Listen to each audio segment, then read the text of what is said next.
was what I was going to talk to you about. Yes. The fucking Steven Bartlett Winegate thing. Yeah.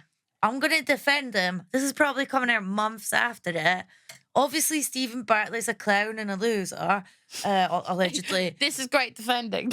No. He's obviously a fanny, right? Man. He's a fanny. Steven Bartlett. Your Honor, he's a fanny. He pleads guilty to being a fanny. I'm on the stand. Back against the wall. Yeah. So you did Blue there. I love it. Sorry. Yeah, because I was still thinking about Duncan from Blue. Well, anyway, Steven Bartlett said, I had 2 glasses of wine and it like messed everything up the next day. My sleep wasn't optimized. My watch told me things were off. I didn't go to the gym for 2 days and I didn't podcast as well. And sure enough, everyone came out up in arms defending their drinking habits and trying to prove how laid back they all were. But the thing is, a lot of people in the UK get a buzz out of drinking. What you need to realise, some of us get a buzz out of working, some of us get a buzz out of systems and having very regimented lives, and those people are called autistics. Bryan Johnson, he'll also constantly get mocked. Bryan Johnson's like this biohacker guy. I think he's harmless. I think he gives a lot of like decent advice about sleep. Yeah. Let him spend his money how he wants to spend it. And he went to visit his new girlfriend recently, his girlfriend's family in Australia. Yeah. And he was like, oh, the flight, the long haul flight disrupted my circadian rhythm. My circadian rhythm, not circadian rhythm. He said, and then I got to Australia. And it was worth it to meet my girlfriend's family. They all eat different foods to the foods that I eat every day, but I ate it and was able to grow closer with Kate's mother. You're just reading it going, this is an autistic guy doing his best. Yeah, he loves his partner so much. He does, He's and like, her her pH level is amazing. but people look at Bryan Johnson's face and look at the way he's speaking, and they go, oh, something's just off about this guy. Yeah, and they tried to pick on the thing of him they transferred his son's blood to him and his blood to his dad. Yeah. He is a bit eccentric with like checking being public about his son's semen sample and his girl. I'm not saying it. I'm like, and do you not think? And his girlfriend's pH level, they should mix the two. Do you not think there's a naivety to that? He's always quite he's quite even, and when people are making fun of him, you can tell the guy's been made fun of his whole life, one way or another. Yeah. Some people get comfort from systems. That's great if other people get comfort from having wine and being lazy, but some of us are addicted to work. I'm closer to Steven Bartlett and Bryan Johnson's way of thinking. I'll give you an example. When we were at Primavera, I was like, I'm going to take drugs every night because it's my 40th and I'm going to force myself to relax. Yeah. And I had one night of taking drugs, and by the Saturday, I was like, if you take anything now, it's going to have a run-on effect into next week's work. And then you start thinking about like your life unraveling. You will fail. You will become one of the lazy people. So it then becomes more soothing and comforting to not do anything. But like when the majority of people think the other way, then you're gonna, When I'm not angry at Steven Bartlett talking about alcohol being a detrimental doing a detrimental effect to his life, because like the way I am with alcohol is I don't really drink alcohol. I'm very good at saying no to alcohol in a social. Why are you doing that? That's not. I think you drink more now. What about? I've drank sangria. You're not a drinker in the way that most British people are, to be fair. Yeah, like I was offered cava as a celebration thing of moving in, and I was like, no, and I felt bad about that because that's like a celebration-y aspect of it. Really, but I just didn't, because then I looked at the rest of my week, and like I think if I drank 2 days before this podcast, I would take everything that you say as negative, and I'd be crying. It has such a bad effect on me. Psychologically, it really affects me up. I sent you a thing though. It's, I guess, processed differently, but ADHD and autistic people process alcohol differently. And alcohol is not as good as MDMA, and I know I'm going to mess up my week if I have MDMA. So why would I do that for something less than incredible euphoria? Exactly. That's how I think as well. Yeah.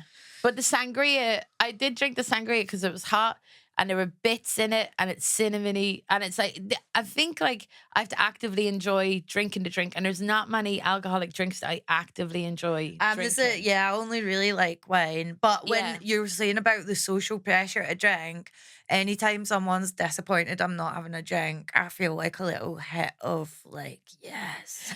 But I don't know if they're. And I love when my partner's hungover and I'm not. I just go, I don't think they're that disappointed. I think they're just like, they don't know what to do when people say no because not many people say no. You 'Cause can of the tell when social people thing. have drink problems as well. I had a friend who had a drink problem, and like she would get so weird if you weren't drinking. Yeah. And that's always really telling. Well, I get it. I think like if Steven Bartlett said, I went on Instagram last night and it messed up my whole week and this is why we shouldn't be going on Instagram, I'd be like, hey man.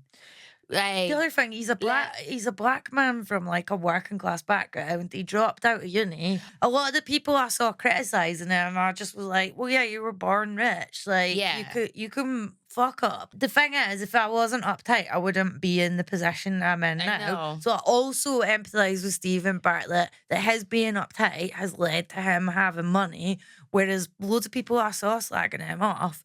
Marina Hyde. Well, you were born into wealth. You can afford to relax. Yeah. Because you being in the media is your birthright almost. Perfect. Yeah. She's the daughter of a baronet. Yeah. It's no, the backlash against him, it's hard when you're talking to public about something that's as emotionally volatile as alcohol. Because The backlash was boring, I thought, because it was predictable. yeah. I think there's always going to be, I think there's going to be a big backlash against hustle culture. An element of it is classism. Oh, big time. Yeah. But also I'm not that invested in. It's hard for me. I see both sides, and I'm like, I don't want either. Like, I don't want to have my life kind of like I have this smartphone or this smartwatch, and then if I've done like 25,000 steps, I'm like, yeah, I'm a human. And then if I've done less, then it's something to make me feel sad or happy about. Are these statistics? Yeah, I've not been wearing mine. Yeah, how's that been going? Did you wear it for the marathon stuff or what? I needed it for running. That was what I got it for. Yeah. And I like tracking my sleep. But then I do think that if you have a perception you've slept badly the night before, it makes you feel more tired. Definitely. I think there's an actual study on that. I think I've read. Did you send me that? But I don't hate wellness culture. Because for me, I mean, I'm gonna live longer than anyone else in my family. They all had heart attacks and strokes, so it's quite rebellious to be into wellness as a Scottish person. I find it quite exciting. That's the thing. A lot of yous watching this, you'll have met an old person in their 80s, or I've never had that until I moved to England. You will have sometimes people say to me, oh, my grandma died. And you're thinking, you're like 40. I had 4 great grandparents when I was like a kid.